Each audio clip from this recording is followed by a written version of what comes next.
ছুটির দিনে ইলিশের বাজারের খবর জানাতে চাই মুন্সিগঞ্জ থেকে যুক্ত হচ্ছেন সহকর্মী শুভ ঘোষ। শুভ, বাজারে ইলিশের সরবরাহ দরদাম কেমন দেখছেন জানাবেন।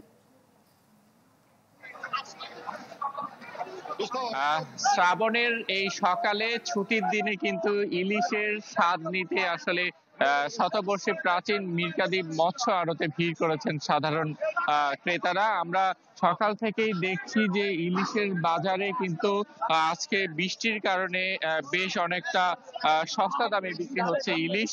আমরা সকাল থেকে ইলিশের যে পরিস্থিতি এখানে দেখেছি, সেখানে নদীর যেসব ইলিশ রয়েছে, বিশেষ করে মেঘনার, ভোলা, চাঁদপুর এইসব এলাকার, সেই সব ইলিশ কিন্তু আজকে বিক্রি হচ্ছে মাত্র 1200 থেকে 1250 টাকা কেজি দরে, এবং মান ভেদে বড় আকারের ইলিশ কিন্তু বিক্রি হচ্ছে 1500 থেকে 1600 টাকা, যেটি গত সপ্তাহে আমরা দেখেছি যে 2 থেকে 2500 টাকা কেজি দরে বিক্রি হয়েছে।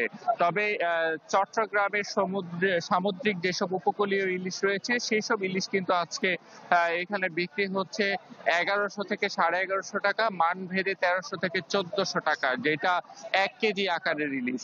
অর্থাৎ এই যে বাজারে সকাল সকাল ইলিশ কিনতে ক্রেতা আর বিক্রেতাদের হাঁক ডাকে যে মুখরিত হয়ে উঠেছে পুরো মৎস্য আড়ত, সেখানে কিন্তু আমরা দেখেছি যে জাটকা কিন্তু সর্বনিম্ন আজকে 350 থেকে 400 টাকা কেজি দরে বিক্রি হচ্ছে।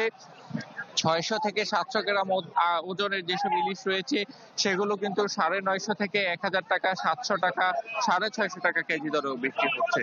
অর্থাৎ একই ইলিশ একই বাজারে কিন্তু কেজি প্রতি 3 থেকে 400 টাকার একটি পার্থক্য আমরা দেখতে পেয়েছি, এবং এইতে করে ব্যবসায়ীদের মধ্যে সমন্বয়হীনতার একটি অভাব রয়েছে। তবে যেহেতু আজ বাজারে ইলিশের দাম খুবই ক্রেতাদের হাতের নাগালে, এবং খুব সস্তা দামে ইলিশ কিনতে পারছেন ক্রেতারা, এতে করে কিন্তু আসলে তারা অনেকটা সন্তুষ্টি প্রকাশ করেছেন। তাই আজ কিন্তু বাজার তদারকির তেমন আসলে কোনো অভিযোগ পাইনি। তারা বলছে যে সব সময় যদি শ্রাবণের এমন বৃষ্টি থাকে, হয়তো ইলিশ ক্রেতাদের হাতের নাগালে থাকবে এবং খুব সাশ্রয়ী দামে কেনা যাবে। শুভ, ধন্যবাদ আপনাকে।